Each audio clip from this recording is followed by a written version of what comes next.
what do magnetic anomalies on Earth have to do with UFO appearances? Well, apparently a lot. Let's talk about it. Get in here. This is Jack with Cosmic Road. I talk about UFOs and the paranormal. Please hit like, please subscribe, hit the bell to be notified of future videos, share on social media, join me there. There's Facebook and Twitter links below, and let me know what you think in the comments below.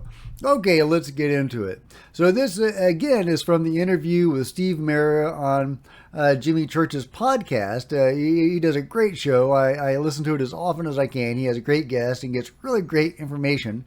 And this is really, really juicy because according to Steve Mera's research, UFOs occur throughout the world at the site of magnetic anomalies. And this has implications for missing 411 phenomena as well. So let's just see what Steve has to say. Here goes. And experiments which we conducted, there were 17 experiments which were conducted. Only 5 have been released to the public domain yet at this moment in time, but those were very, very interesting.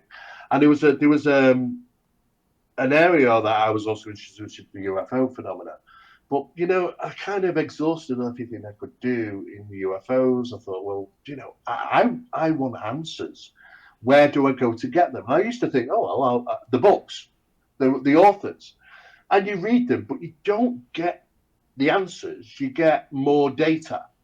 And the data keeps growing to the point where I felt like I was only adding a stone to the mountain I already had.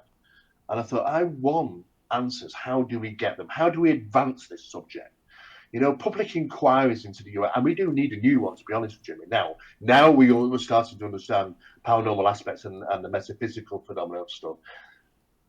But back then, you know, in the 60s, we started having these inquiries into the UFO phenomena, whole different matter. But then we need some, well, we 2023 now. Surely we've got some answers. And I thought, well, if we haven't, then how do we get it? So I thought, let's do some studying. And the first thing that we actually did, myself and Barry, was to do statistics. And we looked at the amount of sightings taking place around the world. Then we looked and listed the 200 most significant UFO incidents worldwide. And we cross-referenced it using 2 different satellites in orbit. One which is mapping the Earth's gravitational anomalies, and another one is mapping magnetic anomalies. And we overlaid them. And what we found is that all 200 of those major incidents, the most credible ones that took place around the planet, took place in locations, in regions where there was a positive magnetic anomaly of over 200 nanotesla. And then we realized, okay, can that be by chance? And of course, when we increased that from 200 to 2000, we realized that is not by chance. You know, not only are we having strange disappearances like David Pallad's work in areas of positive magnetic regions of over 200 nanotesla, it's happening in all the major locations around the world where these UFOs incidents are happening.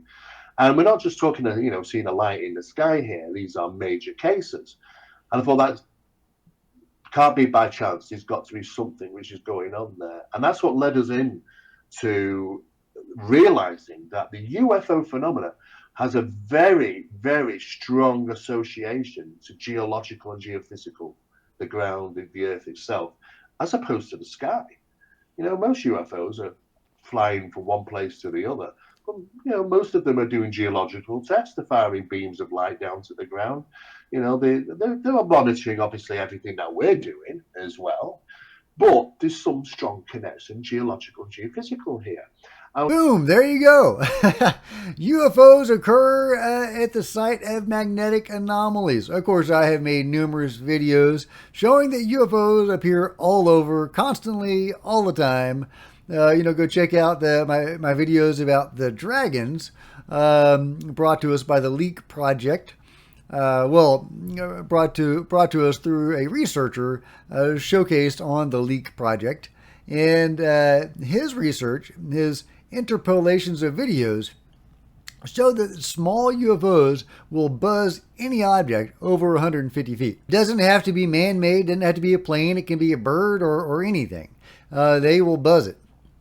It was crazy. So UFOs do seem to be omnipresent, as it were.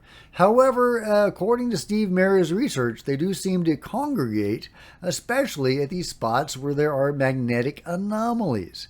And apparently this aligns up fairly well with the missing 411 phenomenon, which is very intriguing. And, that whole thing is very alarming and scary.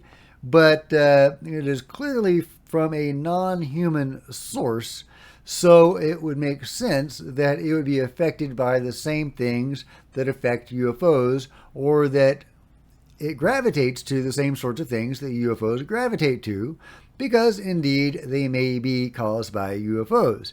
If you've seen Missing 411, the UFO Connection, you'll see numerous examples of UFOs occurring, and even people going aboard, where there are people being abducted or people going missing, a la the Missing 411 phenomenon.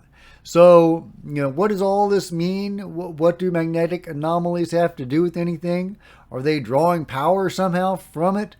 I don't get it. I don't understand it. I don't know what that has to do with anything.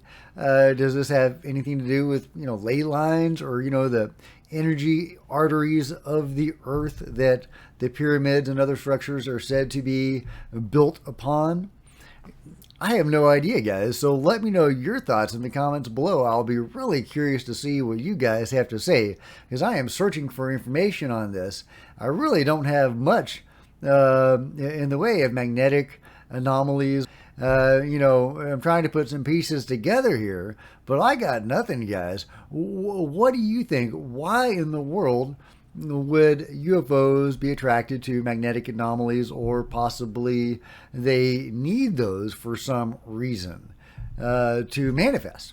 I'm scratching my head on this one. I trust Steve Merr's research as much as I trust anybody. I mean, anybody can get something wrong or draw wrong conclusions from something. But I tend to think that he's probably on to something here. But I don't know what it means. So let me know if you can figure it out in the comments below. I'll be very curious. So and if you've enjoyed this video or gotten something out of it, please give me a big thumbs up. That'd be super awesome. Hit the like button and the bell to be notified of future videos. And join me on social media. There's Facebook and Twitter links below. I would love to see you guys there. And if you could share this video when it drops on social media, that would be super groovy. There's plenty of other videos on my channel for you to check out, so do that at your leisure. And until next time, this is Jack with Cosmic Road signing out.